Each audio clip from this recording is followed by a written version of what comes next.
sobre la unidad 7, que versa sobre la ley de inducción de Faraday. Para esto, tocaremos temas como el 7.1, que hablaremos sobre los experimentos de Faraday, para poder concluir después sobre la ley de Faraday y relacionarla con la ley de Lenz. Y terminaremos con el tema de la fuerza electromotriz de movimiento o simétrica. Bien, para esto pues me he adelantado un poco con el material a desarrollar en cuanto a plantear el primer experimento. El primer experimento de Faraday habla sobre una bobina de alambre conductora como parte de un circuito que contiene un amperímetro. En pocas palabras, es algo parecido a esto. Es decir, tenemos una bobina, en este caso solamente he representado una espira, pero puede tener más, y está conectado a un amperímetro. Y a este se le puede acercar un imán. Entonces, ¿qué es lo que ocurre aquí? Para poder entender mejor esto, voy a intentar hacer la conexión con un pequeño simulador.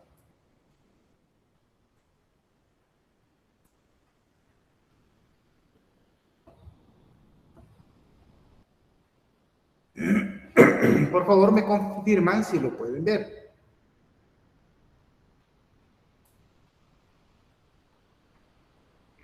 Sí, ingeniero.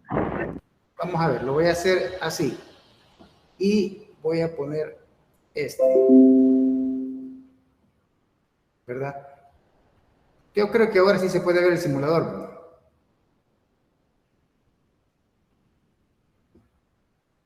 ¿Lo pueden ver? Sí, se ve. Bien, entonces observen, tenemos para la representación que había hecho un tanto simplesca, ahora tenemos una un poco más elaborada y mucho más gráfica. Acá tenemos lo que es un imán, del cual yo lo puedo mover, y se describe inclusive las líneas de campo magnético alrededor de él. No debemos de olvidar las propiedades que tiene un imán y que entre esas está de que siempre van a haber dos polos juntos, norte y sur. En un imán eso es indivisible. Entonces, aquí tenemos una bobina a la cual le hemos dado 3 vueltas y la hemos conectado a un medidor. El experimento de Faraday que se plantea trata sobre acercar este imán a la espira y observar el medidor. Observe, en este momento el imán está estacionario y el medidor no muestra ninguna desviación de su aguja. Cuando yo acerco el polo norte a la espira, observe de que la aguja se desvió momentáneamente y luego regresó a su valor original, pero justamente cuando el imán vuelve a estar estacionario. Cuando yo retiro ese imán, observe, la aguja volvió a desviarse de su posición de equilibrio, pero esta vez lo hizo en dirección contraria. Repitamos esto para que lo logremos ver de mejor forma. Inicialmente está estacionario con el polo norte. Observe, él se desvió hacia la izquierda, lo dejo estacionario, regresa a su posición de equilibrio, luego lo retiro y se desvía hacia la derecha. Bien, entonces, ¿qué observaciones podemos hacer de esto? Recuerde que este es un experimento, así que pongamos ahí observaciones. ¿Qué observaciones podemos hacer de eso? ¿Logran ver la libreta de anotaciones? La primera observación es que al mover el imán, el indicador del amperímetro se mueve.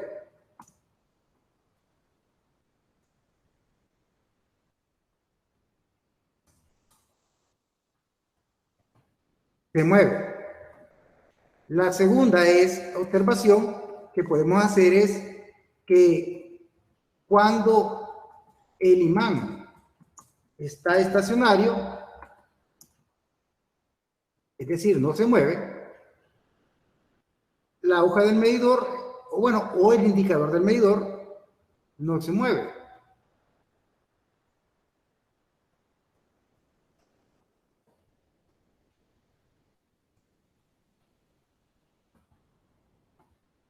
Y la tercera que podemos hacer es que cuando movemos el imán en dirección contraria,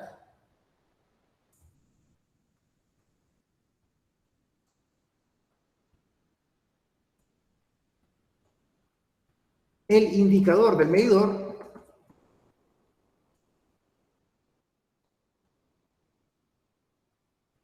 se mueve, pero en sentido contrario como lo hacía inicialmente.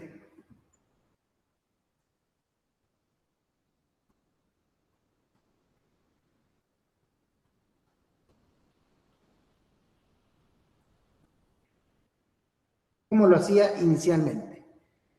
No sé si se entienden las observaciones, ¿vamos bien ahí?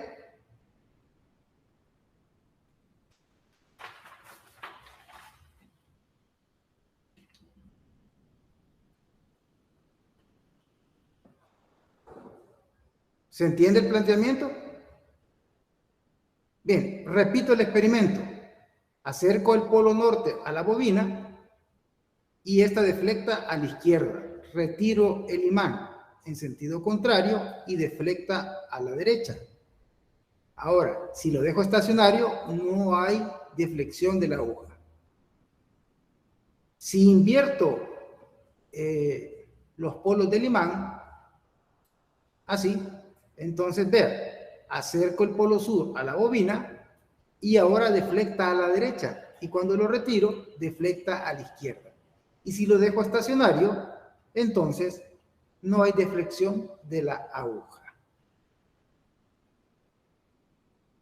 No sé si queda claro estas observaciones.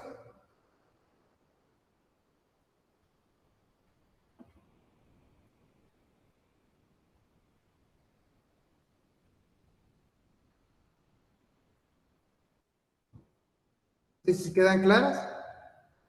Jóvenes, ¿me están escuchando? Sí, ingeniero. Bien, entonces, vea, este es el primer experimento de Faraday, el cual hizo estos movimientos con el imán. Como puede verse, de todo esto podemos concluir lo siguiente, de que los experimentos muestran que lo que importa es el movimiento relativo.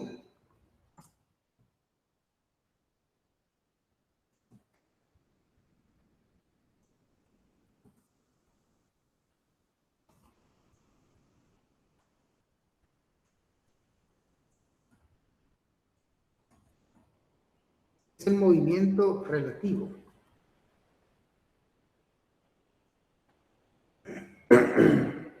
Entre el imán y la bobina.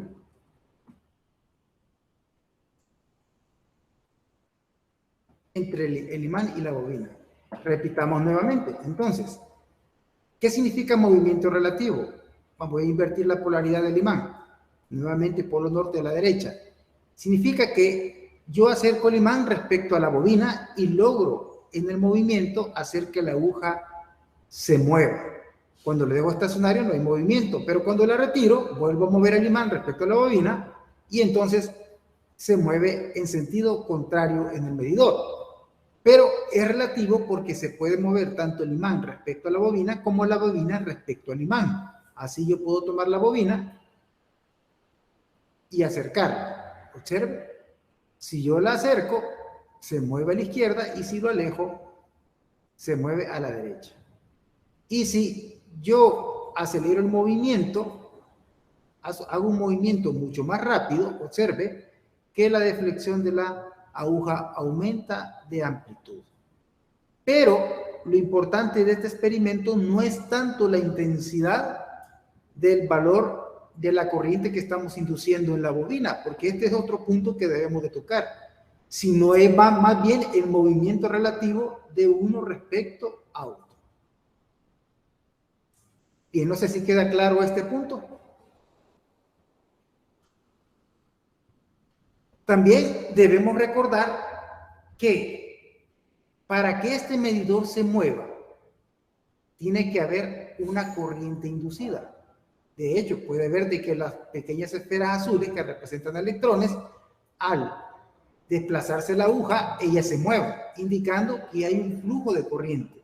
A esta corriente que se produce de esta manera es lo que se le llama corriente inducida. Pero también deben de recordar de que la corriente inducida no se mueve porque sí, de acuerdo a los conceptos que hemos estudiado, para que pueda haber un flujo de corriente de un punto A a un punto B, tiene que existir una fuerza electromotriz que la impulse. En consecuencia, podemos decir, la corriente inducida es impulsada por una fuerza electromotriz inducida. Y como puede verse en el experimento, ese cambio de dirección tiene que ver mucho con la polaridad que tenga esa fuerza electromotriz. Pero eso lo vamos a estudiar más adelante. No sé si vamos bien hasta el momento. Voy a dejar de compartir esto porque necesito que retomemos. Bueno, creo que voy a dejar de compartir aquí para que veamos el segundo experimento. ¿No hay preguntas sobre el primer experimento? No, ingeniero. No, claro, ingeniero. Vamos con el segundo experimento. En el segundo experimento se colocan dos bobinas, una muy cerca de la otra. Obviamente en la representación solamente he dibujado una bobina, pero en la práctica puede haber más. Muy cerca de la otra, pero en reposo una con la otra. ¿Qué significa eso? Significa que tengo dos bobinas que coloco yo a la par, pero físicamente no se mueven. Solo están ahí, una a la par de la otra. Sin embargo, una bobina tiene una batería de su lado y un interruptor y una resistencia que limita la corriente. Y de este otro lado tenemos lo que es el amperímetro. Las bobinas están aisladas una de la otra, solo que están cerca. ¿Cuál fue el experimento que hizo Faraday acá? Bueno, cerró el interruptor y consecuentemente, como usted ya sabe, se cierra el circuito por la primera bobina, se produce una corriente estacionaria. Pero, ¿qué pasó al momento de cerrar el interruptor? Faraday observó de que la aguja del amperímetro se desvió en ese instante en el que se cerró. Luego, regresó a su posición de equilibrio. Un tiempo después, cuando abre el interruptor, la aguja del amperímetro vuelve a moverse, pero esta vez en dirección contraria como lo hizo inicialmente, cortando toda corriente por la bobina 1. ¿Qué indica esto? Que hay algo en esta bobina que induce en esta otra bobina una corriente inducida, así como lo vimos antes. Para demostrar un poco esto, les voy a demostrarlo, les voy a presentar. Vamos a ver si me resulta nuevamente.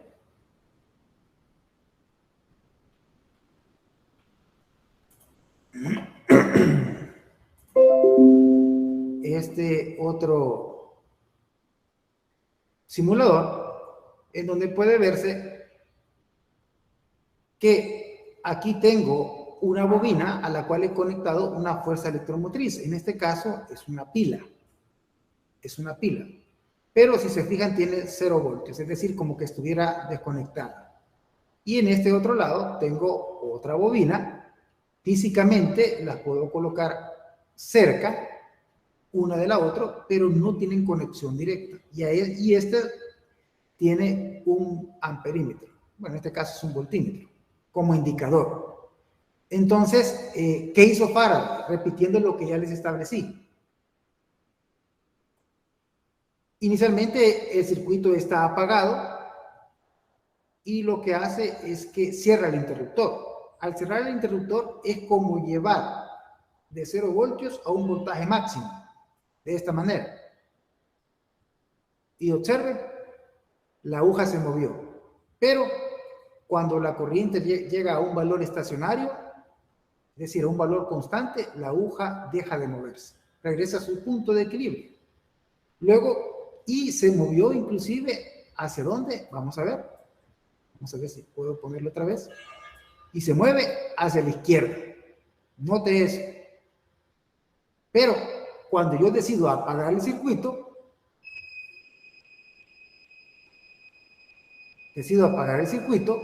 entonces lo hago a la izquierda. Así, observe. Y deflecta en una dirección contraria como estaba. ¿Logran ver eso? Entonces, ¿qué podemos concluir en este nuevo experimento?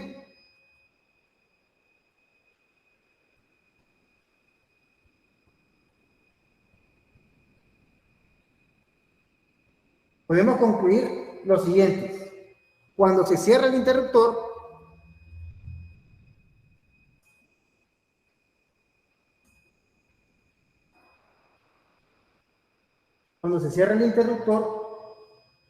se crea una corriente estacionaria en la bobina derecha.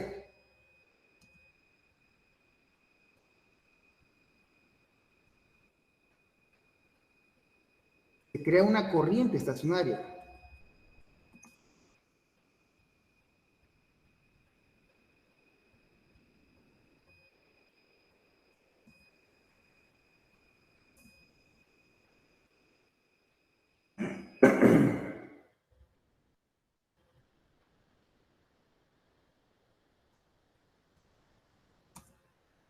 Y el indicador del amperímetro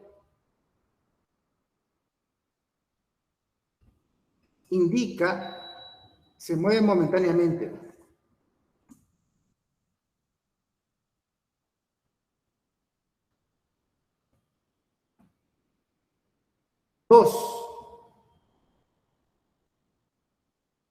Cuando la corriente que pasa por la bobina de la izquierda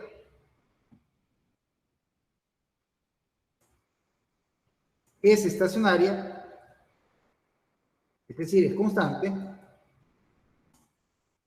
entonces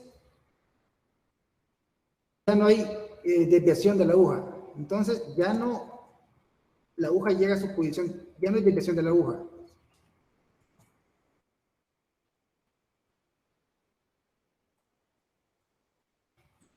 Ya no hay desviación de la aguja del amperímetro.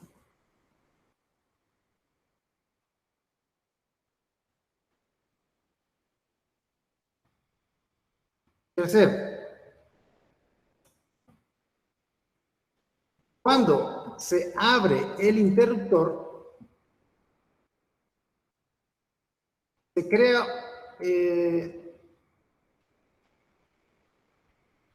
la aguja del indicador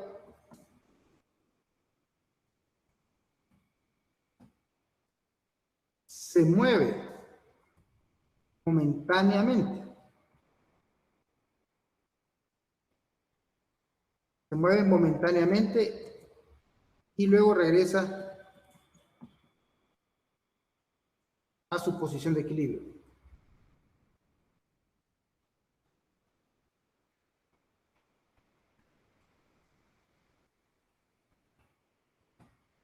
Bien, entonces ahí tenemos lo que son las observaciones de este segundo experimento. Recuerde que hemos tratado de simular la apertura y el cierre del interruptor a través de colocar un potencial de 0 a un potencial máximo. Repitamos entonces el experimento. Inicialmente tenemos una bobina cerca de la otra, sin conexión alguna, aisladas completamente, y la bobina de la izquierda conectada a una fuerza electromotriz, en este caso una batería. Cuando yo cierro el interruptor, que equivaldría a elevar el voltaje de 0 a un voltaje máximo, impulsaría un flujo de corriente sobre la bobina de la izquierda, lo cual generaría un campo, y el resultado en la bobina a la cercanía es el siguiente: una deflexión momentánea hacia la izquierda debido a la transición en la corriente de la izquierda, de la derecha, debido a la transición de la corriente de la izquierda. Luego regresa a su posición de equilibrio y no ocurre nada. Yo abro el interruptor y observe cómo la aguja se mueve en dirección contraria como lo hizo al inicio. Voy a intentar hacer esto un poco más alterado, así, y vea, se mueve hacia la derecha. Es decir, que solamente se presenta una corriente inducida en la bobina de la derecha cuando hay un cambio en la corriente de la bobina de la izquierda. ¿Verdad? Eso podemos, en cierta manera, poder decir. Vamos a ver.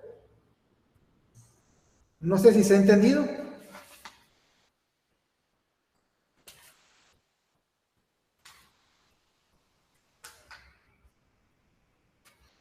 ¿Qué podemos concluir?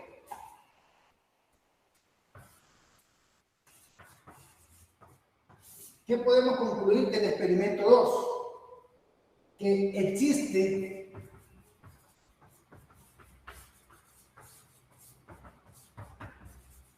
una fuerza electromotriz inducida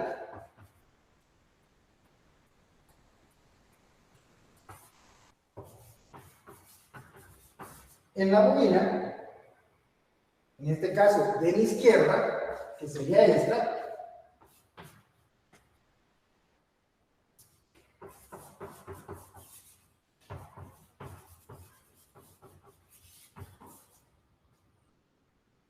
siempre que la corriente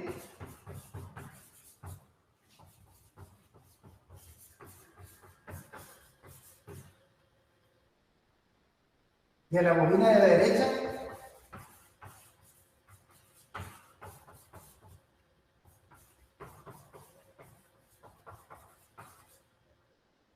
esté cambiando.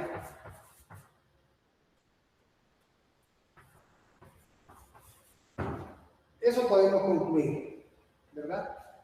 En este caso, pues, si acercamos, si cerramos el interruptor, entonces podemos decir que el flujo va a ir, bueno, ya vamos a tocar el tema de cómo calcularlo, pero esa es la conclusión que podemos hacer de los experimentos, en el primero y en el segundo. Bien, no sé si hay preguntas hasta el momento.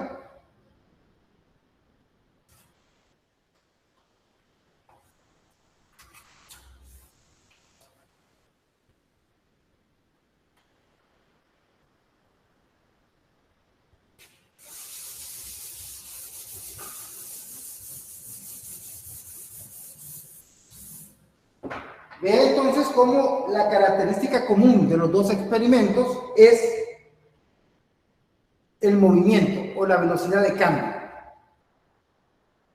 Es lo que tienen en común. Ya vamos entonces a relacionar las observaciones en el siguiente tema.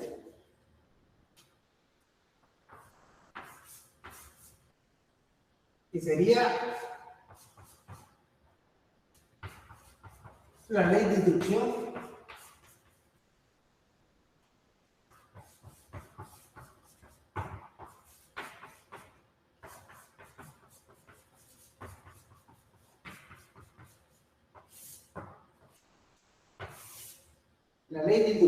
de Faraday.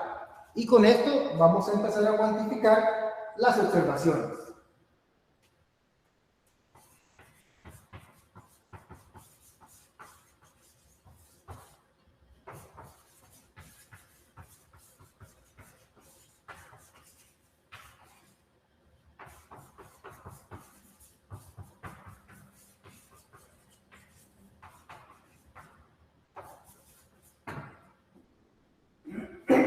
Para poderla cuantificar, vamos a hacer uso del flujo.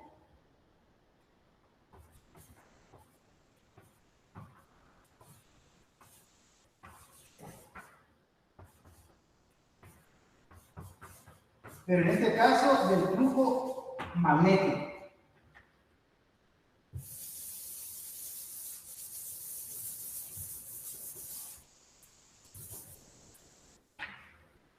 Recordándolo como aquel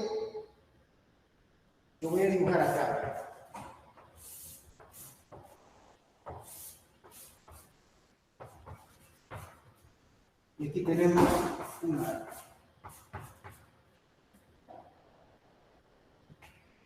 El flujo magnético, entonces, es una medida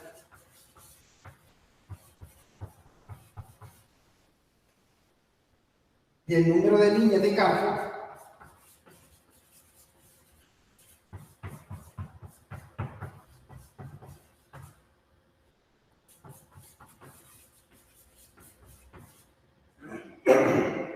que pasan a través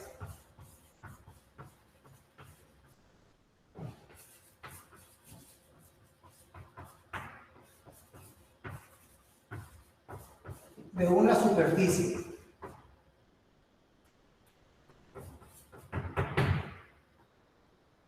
A través de una superficie. Y aquí un poco del diagrama.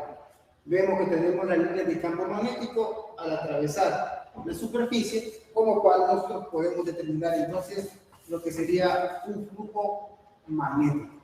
Y vamos a utilizar este concepto para poder explicar todas las observaciones que se hicieron en los experimentos de Faraday, en donde al acercar un imán al área efectiva de la bobina, se observaba que se inducía una corriente.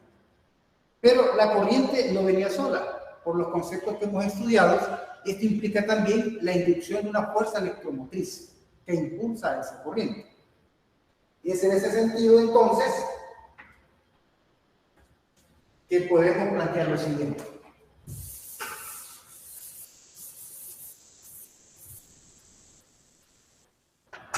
Recordemos de que el flujo magnético viene dado por la integral de B punto de A. Sus unidades son los Tesla por metro cuadrado. Y esto es conocido como Weber. Bien. En términos del flujo,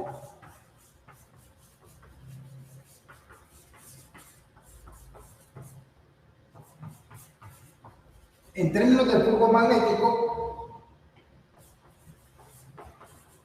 la P inducida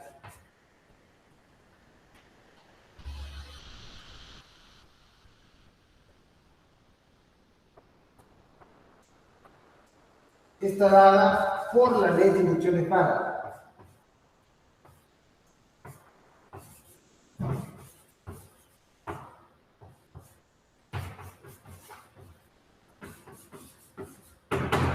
En cuanto a de que la P es igual a menos, el negativo de la razón de cambio del flujo. Pero su enunciado plantea lo siguiente.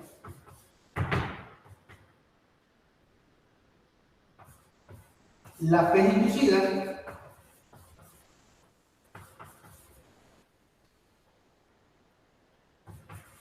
en un circuito eléctrico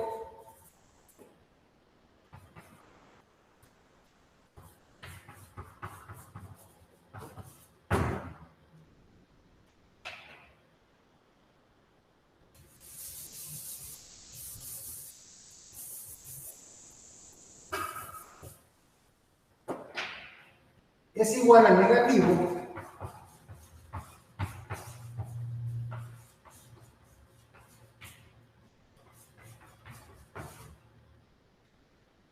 de la velocidad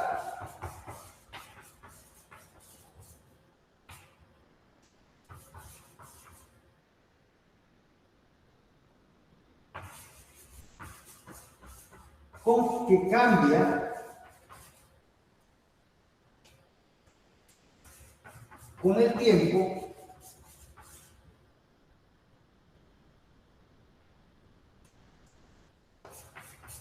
el flujo magnético.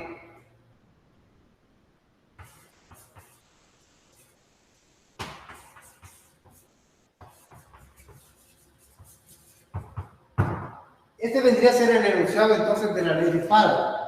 Y debemos de intentar hacer conexiones con todos los conceptos que hemos visto hasta el momento.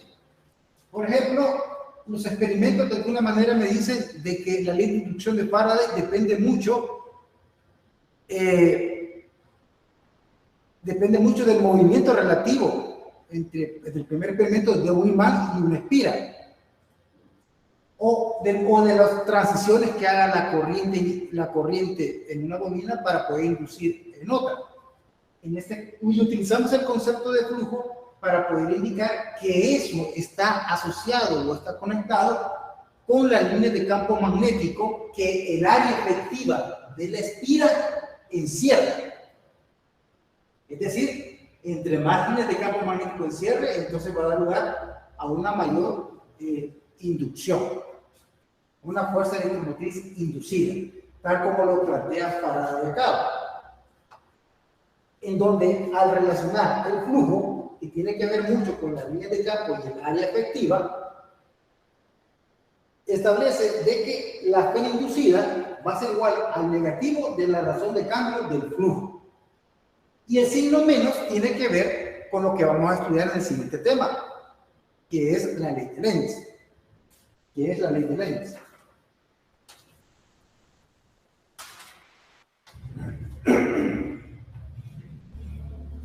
Sin embargo, esta fórmula se aplica solo para una espira. Para una bobina de N vueltas,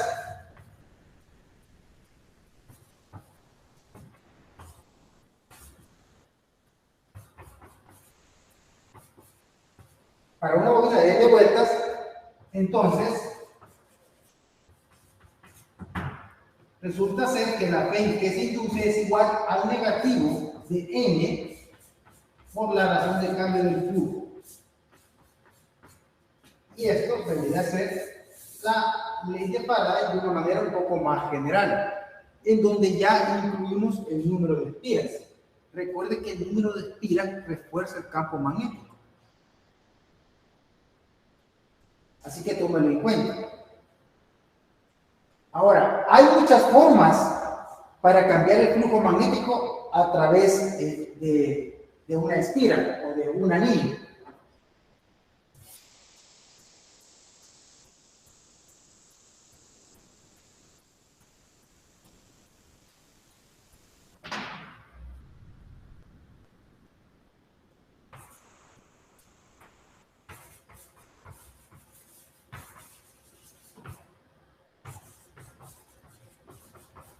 Para cambiar el flujo magnético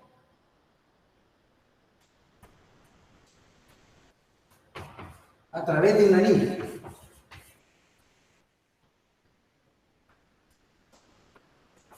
Un anillo conductor. Y una de ellas es A. Mover el imán en relación con el anillo.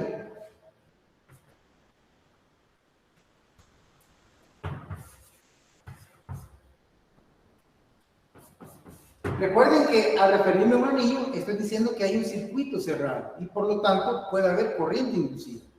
En un anillo abierto no puede inducirse corriente, así que hago hincapié de que es un anillo cerrado, un circuito cerrado. Entonces, te podemos mover el imán en relación con el anillo, ¿verdad? Y eso es lo que decíamos antes, teníamos el anillo y aquí teníamos el imán, ¿verdad? Y aquí pues podemos dibujar la línea de cambio y el movimiento relativo. Pero también podríamos mover la bobina en relación al imán. E igual se produciría el mismo efecto de inducción, como lo hicimos con el simulador. Esta sería una forma. B. Variar la corriente de un circuito cercano.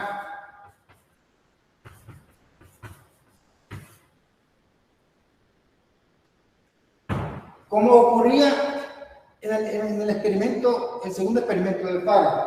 Es decir, teníamos dos bobinas, aquí pues colocábamos un amperímetro, y aquí tenemos otra, solo que esta pues la controlábamos a través de una pena. Si nosotros logramos controlar esta corriente, entonces vamos a lograr controlar también la inducción en la bobina de la izquierda.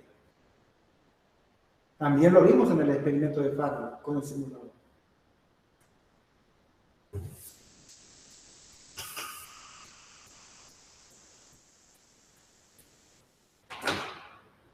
Tercero, desplazar el anillo en un campo magnético no uniforme. En un campo magnético no uniforme. Y ahí hay que ponerle atención a la palabra un campo magnético no uniforme. Es una condición para que se pueda inducir en ese anillo una fe y consecuentemente una corriente si es un circuito cerrado. Y cuarto, con literal D, guiar el anillo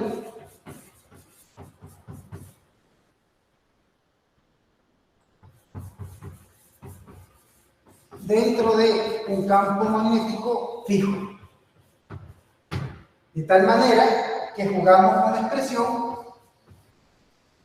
de que el campo magnético es igual a D por A por el seno de θ.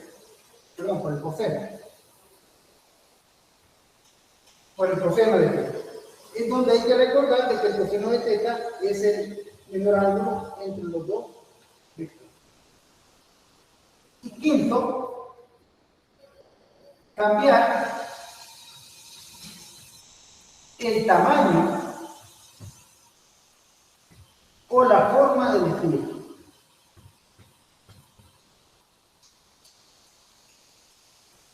La forma del anillo.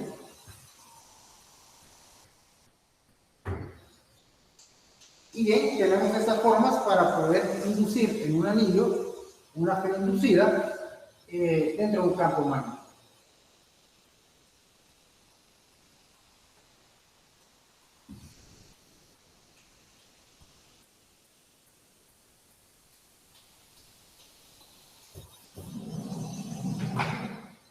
Vamos entonces a explicar el signo de la ley de Faraday. Comenzando con el tema 7.3 que habla sobre la ley de Lenz.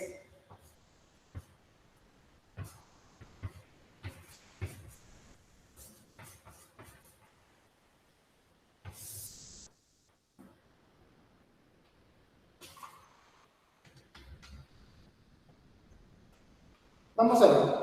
La regla para determinar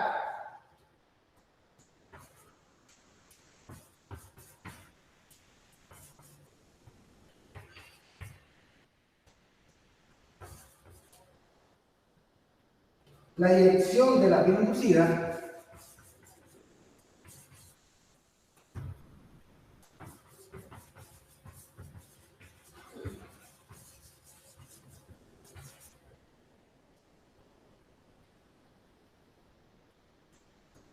fue propuesta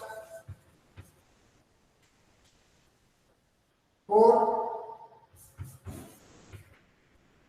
Heinrich Lenz y se conoce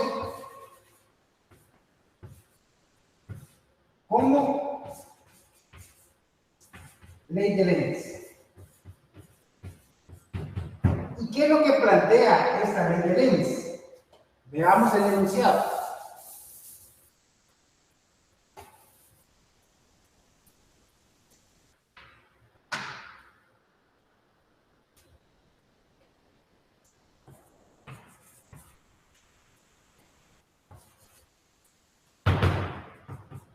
Lo que plantea es que en un circuito conductor cerrado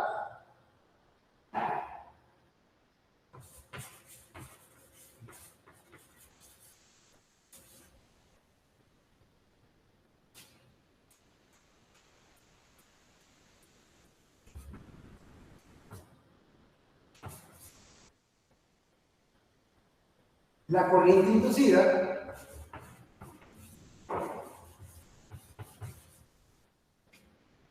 aparece en una dirección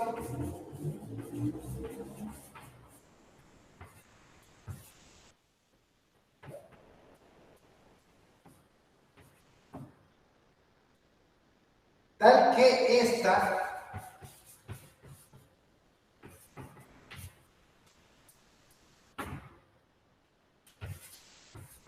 se opone al cambio que la produce.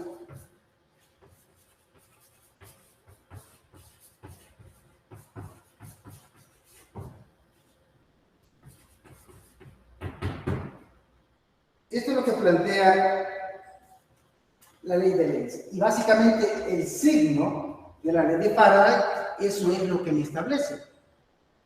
De que la fe inducida y la corriente inducida aparece en una dirección tal que se opone al cambio que la produce. Pero, ¿cómo interpretamos esto? Vamos a plantear dos casos.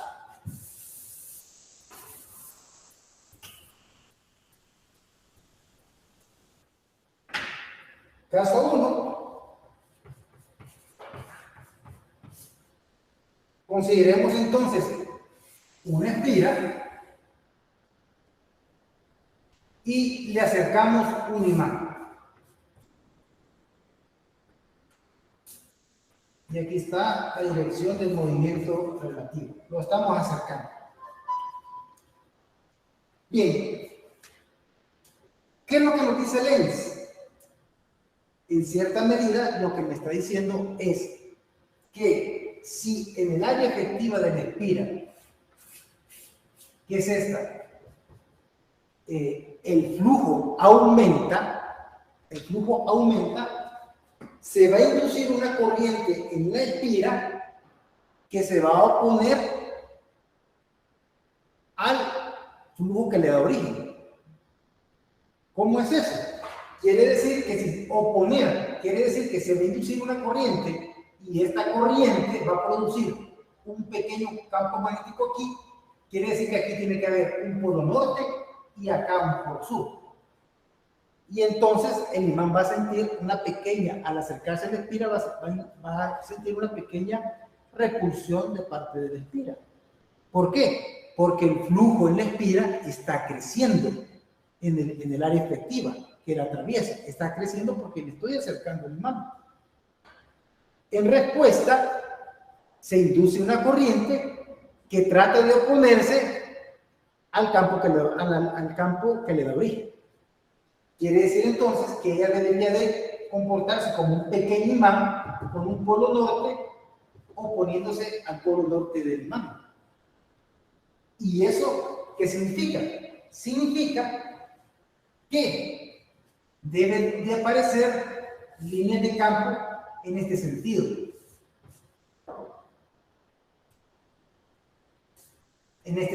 Recordando que las líneas de campo de un imán van del polo norte al polo sur.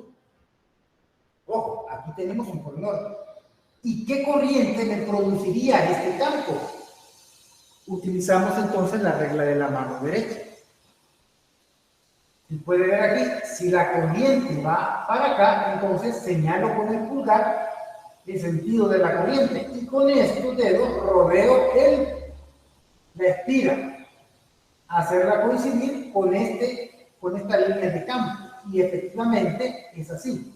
Y en consecuencia, la corriente para este caso tendría que ir para acá. Pero en el caso de que el imán se esté acercando a la espira, ¿verdad? Entonces se comportaría de esta manera. Recuerden de que el imán genera su propio campo magnético, lo cual representamos por líneas de campo. Y que al acercarse a la espira, al área efectiva de la espira, esas líneas de campo aumentan en la sección, en el área efectiva de la espira. Por lo tanto, la espira reacciona con un campo contrario al que le da origen. Ese sería el caso 1. ¿Cuál sería el caso 2? El caso 2 sería la espira, el imán, pero en esta oportunidad alejándose. En esta oportunidad, alejándose. Entonces, ¿qué es lo que ocurriría?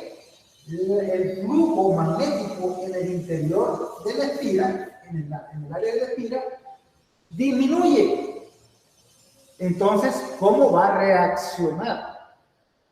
¿Qué dirección va a tener esa corriente inducida? Tendría que tener una dirección tal que se opondría a la reducción del flujo. ¿Y cómo puede ser eso? Generaría aquí un polo sur y aquí un polo norte. Y en consecuencia tendríamos algo así.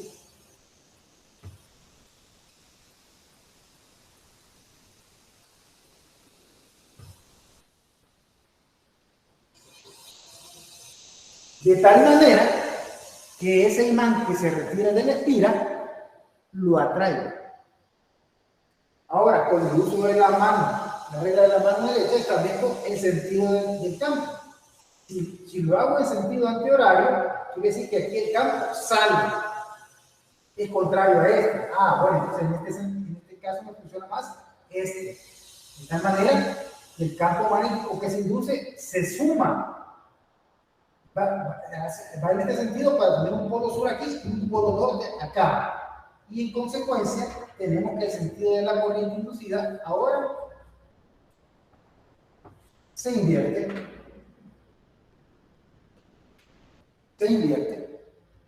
¿Verdad? Aplique la regla de la mano derecha y se va a dar cuenta de que si la corriente va para allá, el campo entra a la, y consecuentemente aquí hay un polo sur y aquí hay un polo norte. Y este, al retirarse, siente una pequeña atracción que evita que se vaya.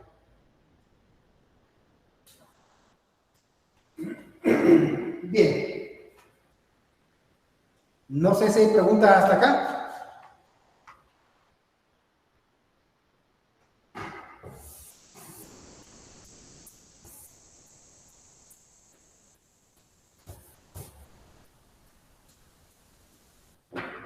Bien, en ese caso, veamos un primer problema.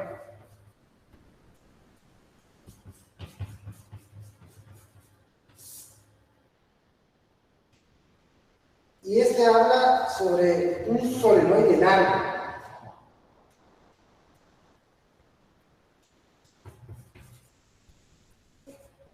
Un solenoide largo.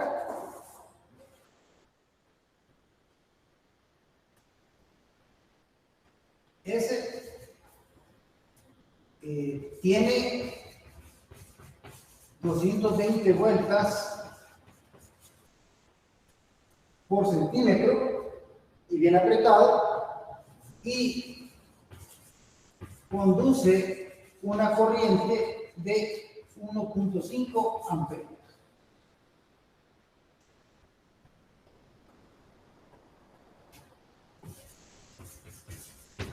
Su diámetro es igual a 3.2 centímetros. En su centro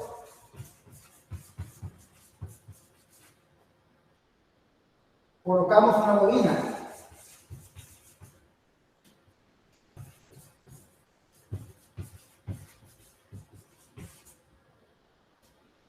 Una bobina C de 130 vueltas.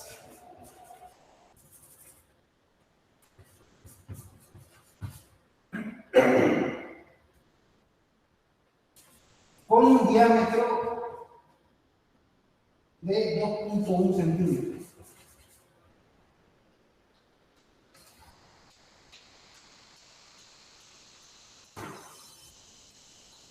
La corriente del solenoide aumenta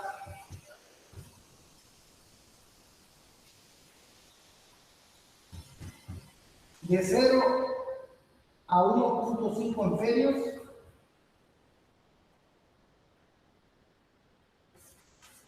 con velocidad constante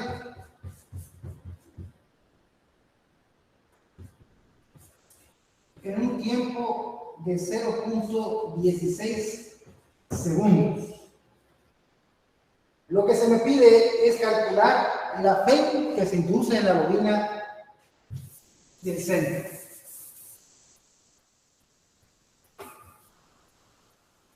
Bien, entonces, para esto hay que hacer un pequeño esquema.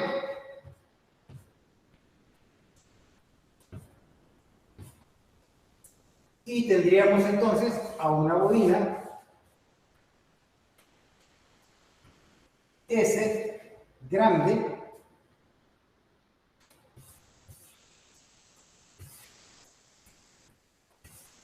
que tiene una relación de vueltas de 220 vueltas por centímetro. Es decir, una M igual a 220 vueltas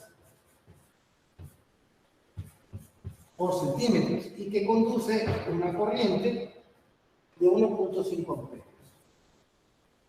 Y tiene un diámetro de 3.2 centímetros, como le indica el problema. El problema me dice que la corriente en este solenoide, en la parte de arriba, está saliendo y en la parte de abajo está entrando.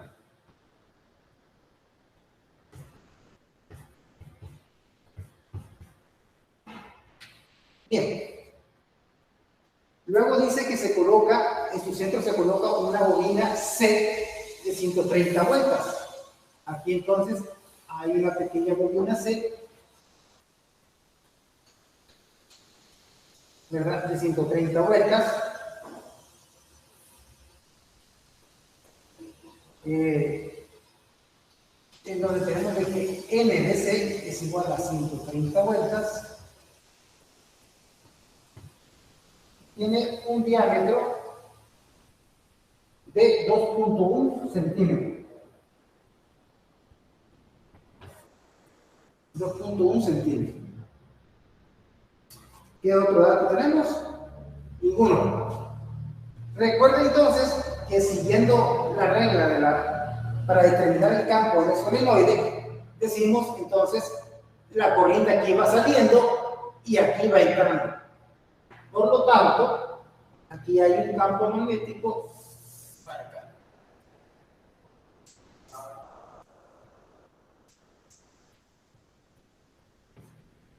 Hay un campo magnético en este sentido. Obviamente, esta S no quiere decir que este sea el sur, sino que recuerden que las líneas de campo van saliendo del polo norte y entrando al polo sur. Pero eso ahorita no es tan importante.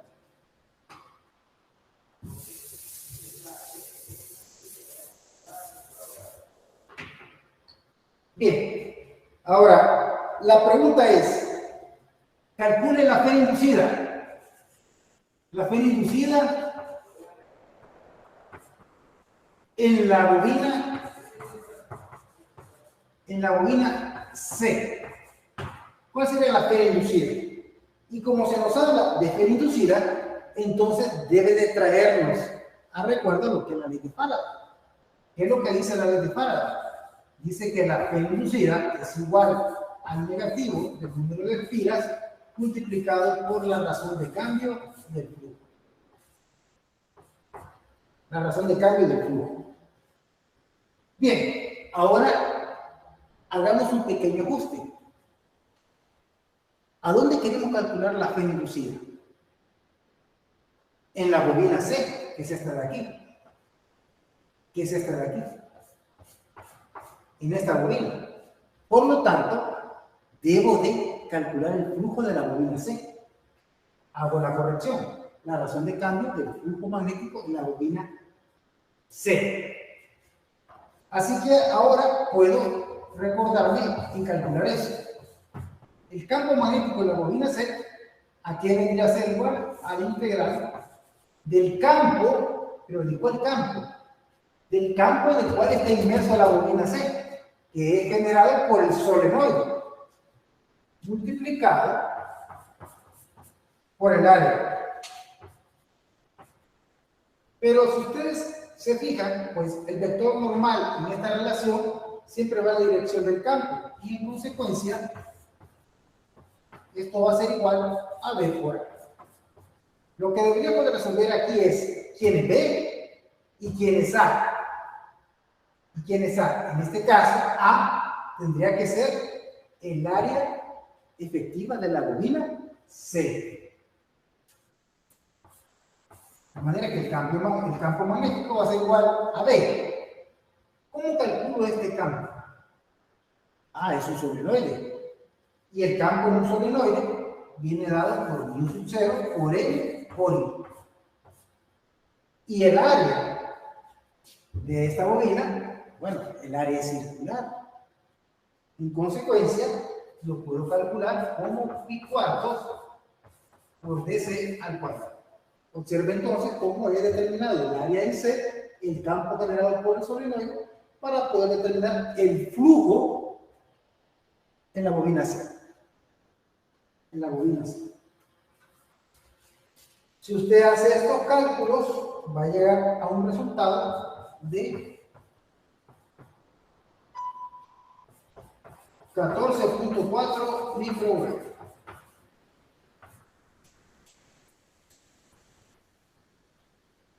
Pero ojo, eso no es lo que me están pidiendo que calcule.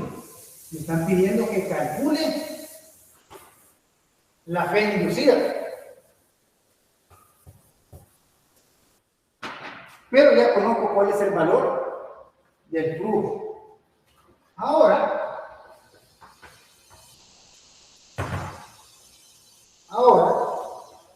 la fe inducida va a ser igual entonces a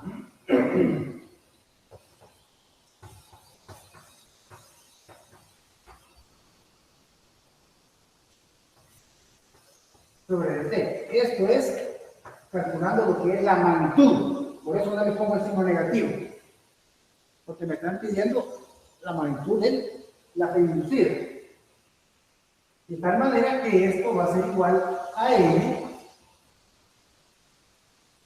Y esto va a ser igual entonces a la variación del flujo en DC entre delta T. ¿Por qué? Porque si se fijó en el problema me decía que incrementaba la corriente en el solenoide desde 0 a 1.5 amperios en punto 16 segundos. En el solenoide, no en la bobina C. En consecuencia, si yo hago esta evaluación, entonces la P, la magnitud de la P, le va a dar un valor aproximado a 0.0117 voltios. Con lo que, si le expreso con prefijos, esto va a ser aproximadamente a 12 milivoltios. Y eso correspondería entonces a la P que se induce en esta bobina. Pero ahora vamos a agregar otra pregunta. La dirección de la corriente.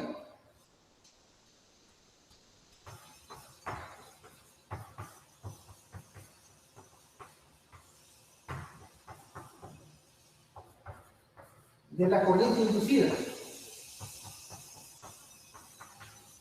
en la bobina.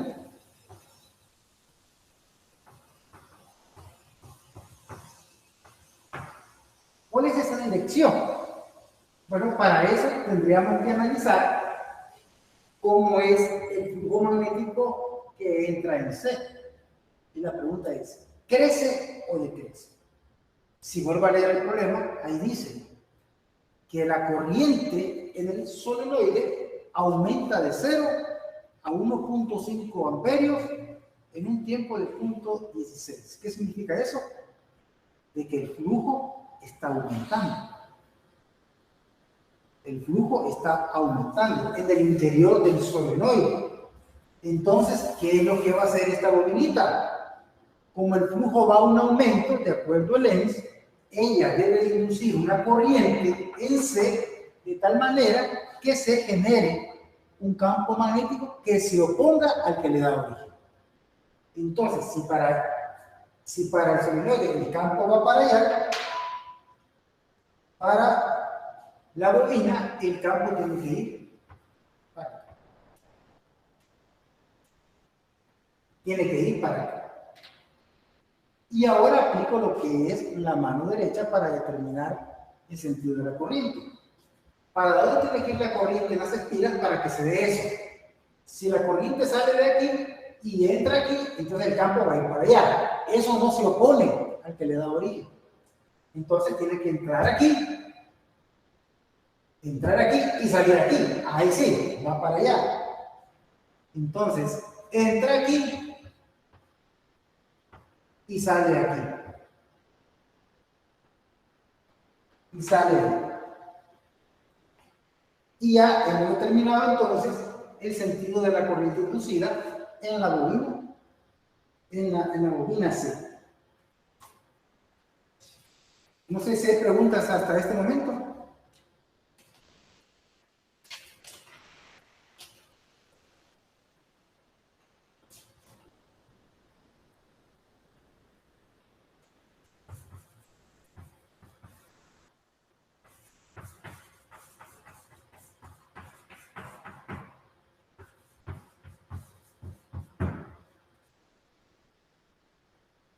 ¿No hay preguntas? Bueno, entonces continuamos con el siguiente tema.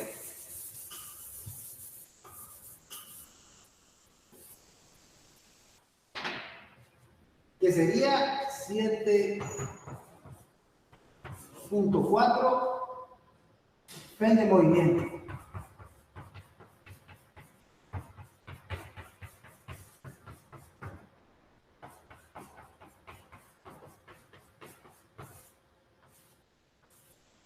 La Fen de movimiento. Y para esto consideremos el siguiente arreglo.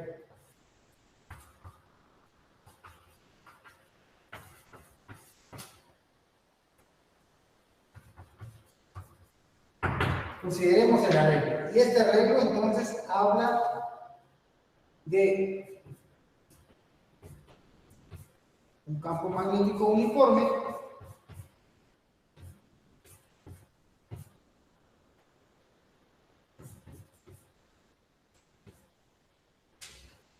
el cual se le introduce una bobina rectangular.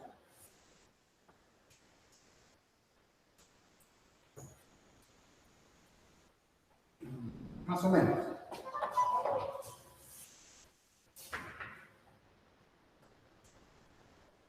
Esta bobina rectangular se le aplica una fuerza externa que da la bobina hacia afuera. Así, en esta dirección. Aquí entonces tenemos que la dimensión de esta y esta es B.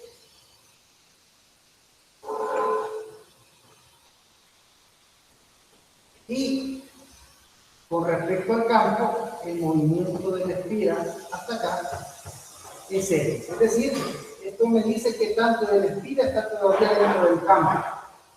Y aquí tenemos un campo magnético uniforme.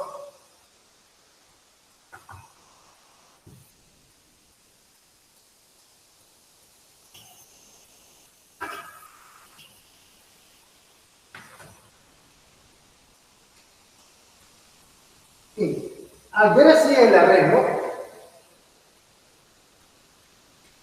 y ver de que la bobina se está, la fuerza la está jalando hacia afuera, me doy cuenta de que el área efectiva de la espira disminuye y consecuentemente también el flujo a través de ella.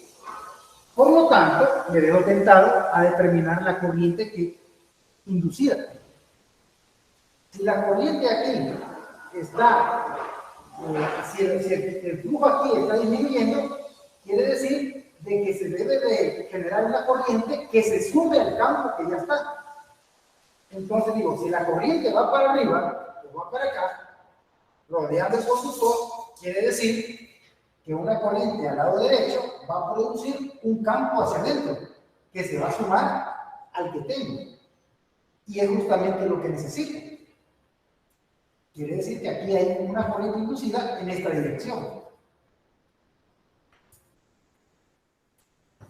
En esta dirección, dado que estoy sacando la espira del campo magnético.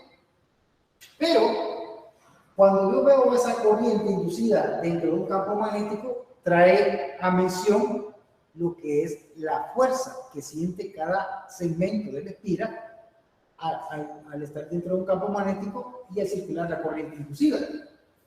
Entonces, debemos de recordar que para calcular eso tenemos que utilizar la expresión de la corriente es igual a I factor de L cruz B.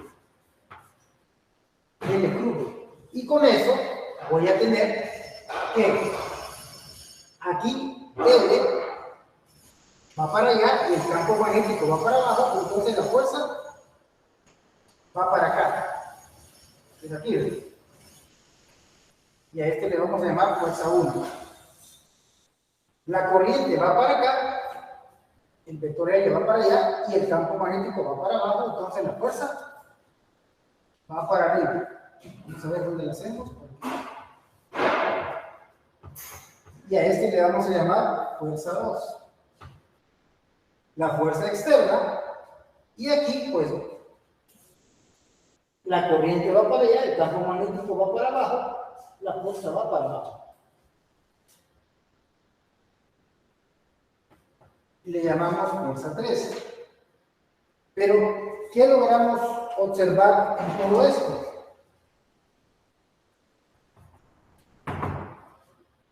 De que la magnitud de la fuerza 2 es igual a la magnitud de la fuerza 3.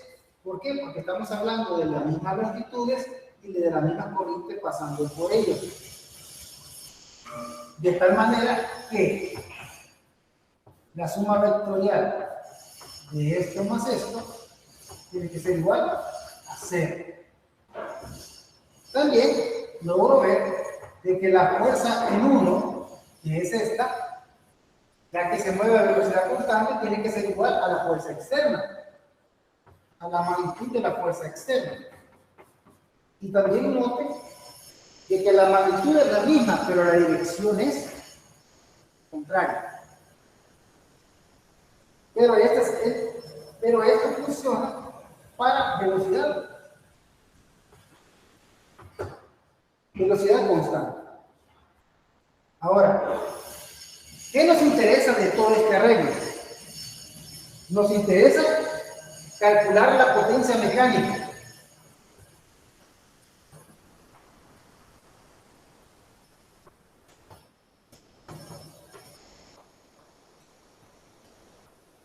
Que viene dada por V igual a la fuerza por velocidad. Es la potencia mecánica, es decir, la potencia que hago acá para poder mover esta espira. Y posteriormente, compararla.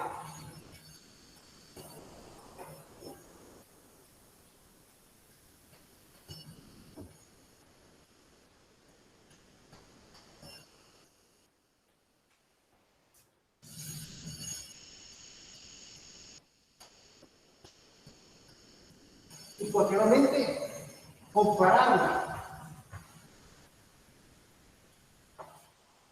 con la energía interna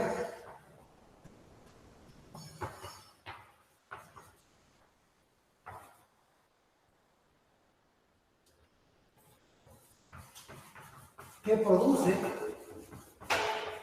la corriente inducida en la espira. Eso es lo que me interesa poder determinar.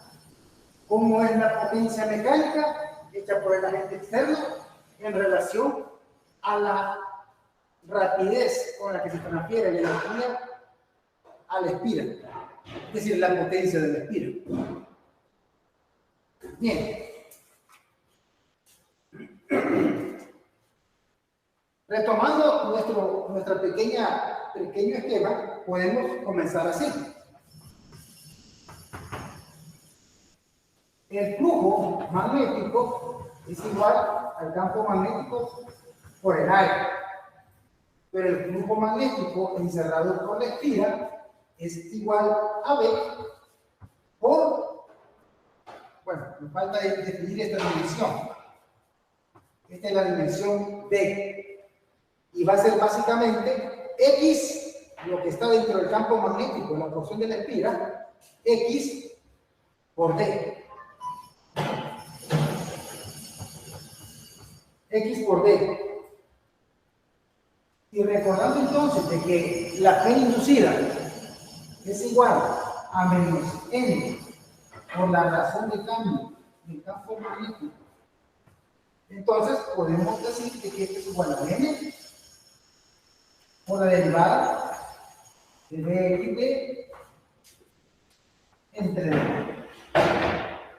Pero también hay que considerar de que estamos hablando de solo una espira. Por lo tanto, esta N es 1.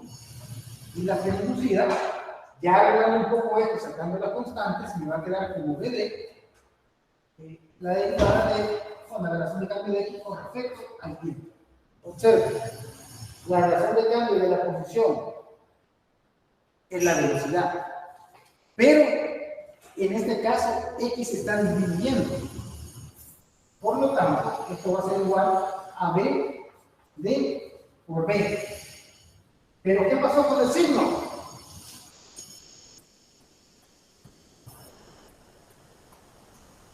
Como X se está disminuyendo,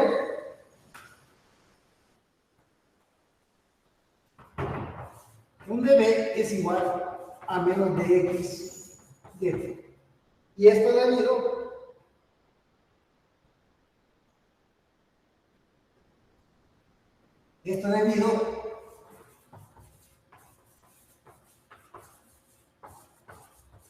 a que X disminuye.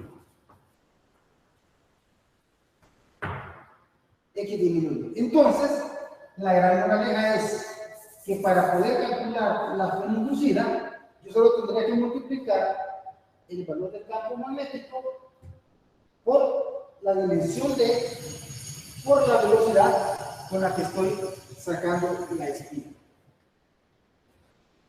Así, podemos calcular la corriente, que vendría a ser la P inducida dividida por la resistencia de la espira. Pero la P inducida es igual a BD por D, y esto es igual a R. Y esto es igual a R. Quedémonos aquí hasta el momento. Hasta aquí hemos calculado la corriente inducida, la magnitud de la corriente inducida en la espira, pero no le hemos puesto números.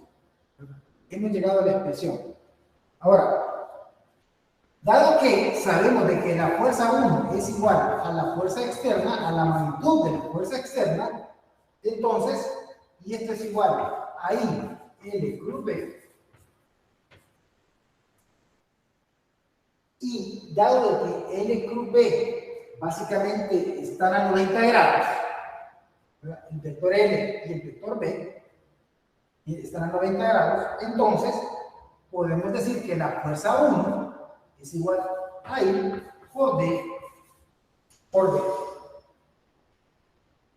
por el seno de 90 grados. Y esto es igual a I. Por lo tanto, la magnitud de la fuerza 1 es igual a I por D por B.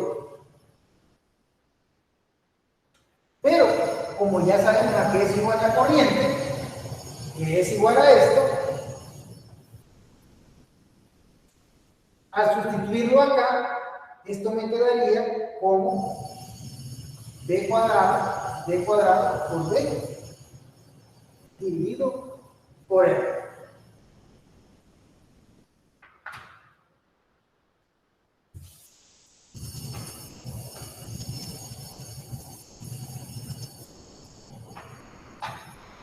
Dividido por R.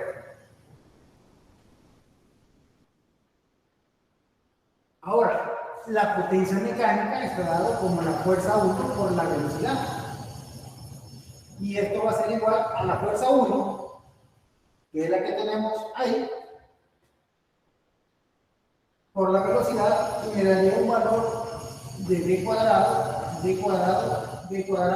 entre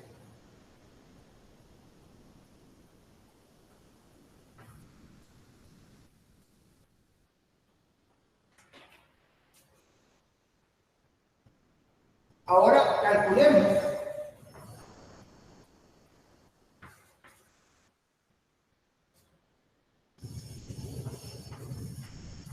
la velocidad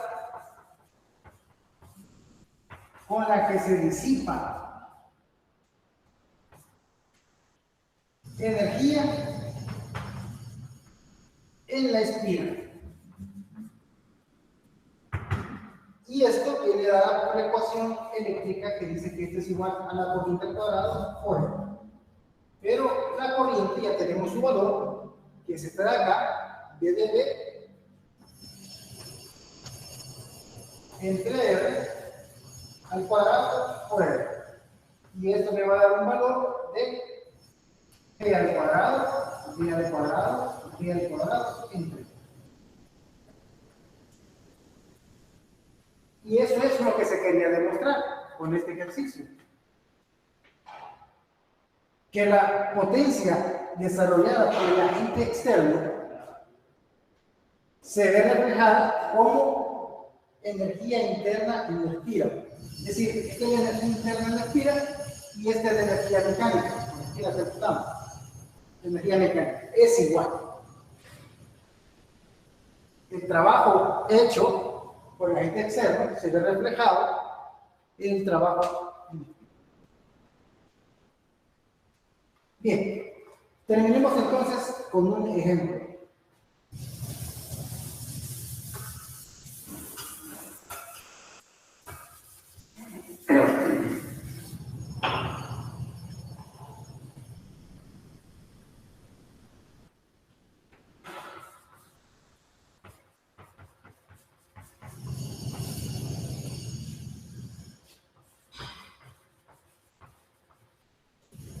Una barra de cobre de longitud R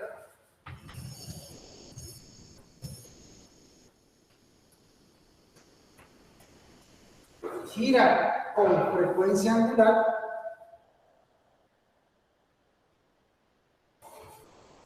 dentro de un campo magnético uniforme. Encuentre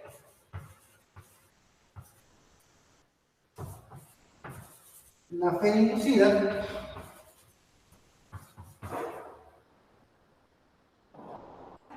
en los extremos de la barra.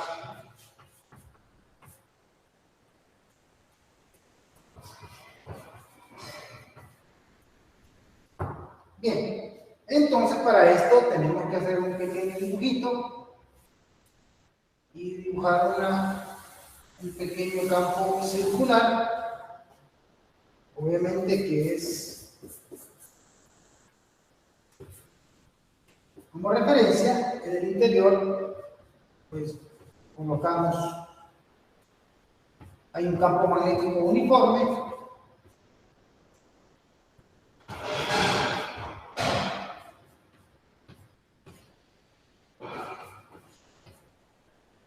y aquí hay una pequeña barra. Aquí hay una pequeña barra de la cual podemos dividir en pequeños segmentos de R. Y bueno, aquí tiene un radio R. Tiene un radio R. Y aquí hay un ángulo, ¿verdad? Y esto se mueve a una velocidad.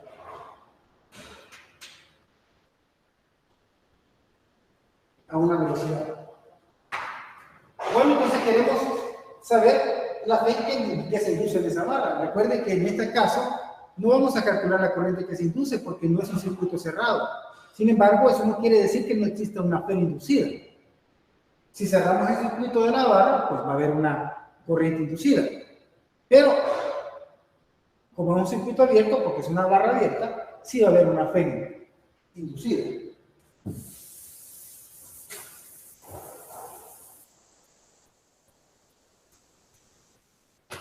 ¿Qué diferencia tiene este del ejercicio anterior? Ninguna. Bueno, la única diferencia es que una se desplazaba traslacionalmente, porque se iba sacando del campo magnético, mientras que esta lo que hace es que rota. pero solo hay que hacer la conversión de lo translacional a lo rotacional. Así, solución.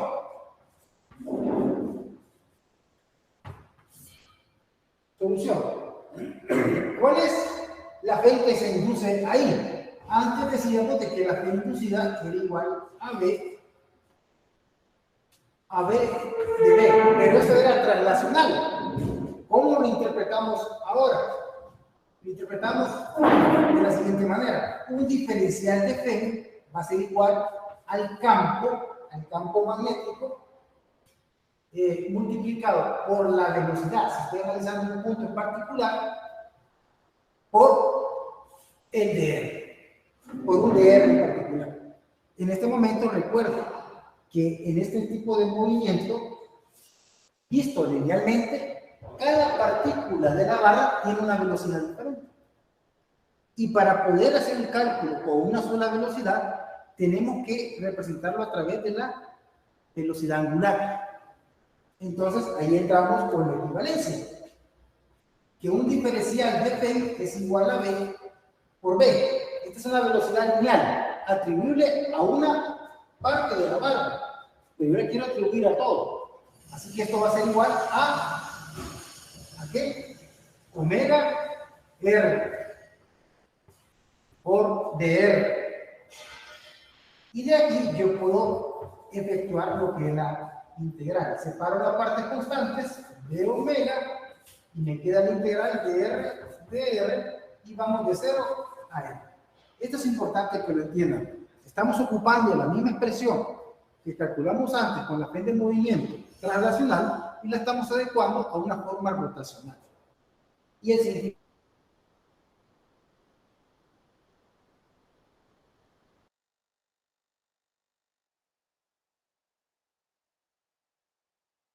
de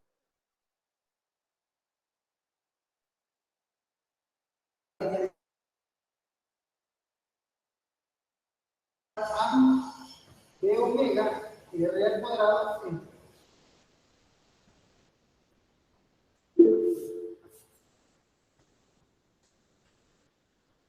y ya.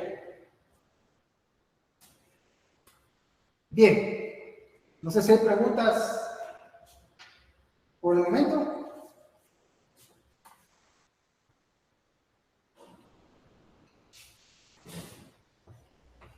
Hola, ingeniero. Adelante. Disculpe, se le trabó un rato y no fuimos, yo al menos no fui capaz de escuchar de dónde transformó el FEM a B omega integral de RDR. Lo que pasa es que tienes que recordarte el tema del movimiento rotacional, que se estudiaba antes en física 1. Bueno, todavía se estudia. En cuanto se analizaban los objetos que rotaban respecto a un pivote.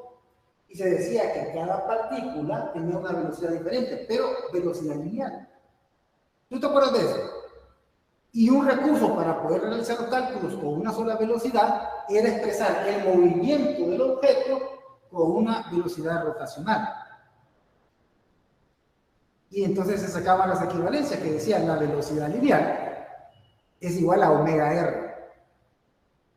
Había una aceleración que era omega cuadrado R. No sé si te acuerdas de eso. Es casi, sí, ingeniero. Es casi como calcular el segmento de un círculo, que es R teta. Donde S es igual a R teta. Solo que diferencialmente es R de teta. ¿Verdad? Entonces, de ahí sale esto. La velocidad, esta velocidad lineal, así como la ponemos, corresponde solamente al dr que estamos analizando, que sería este. Pero si yo quiero referirme a todo, me sale mejor expresarlo con omega. Pero esta velocidad es igual a omega R. Es igual a omega R. Y de aquí, pues ya la integral creo que sale solita, ¿no? Porque no está muy complicado. Y llegamos entonces a establecer de que la P inducida aquí es B omega por R cuadrado entre 2.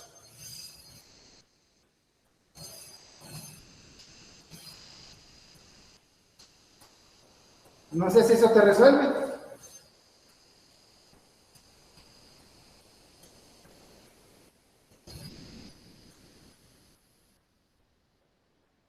Bueno, por mi parte, esto es lo que le traía. Si no hay comentarios,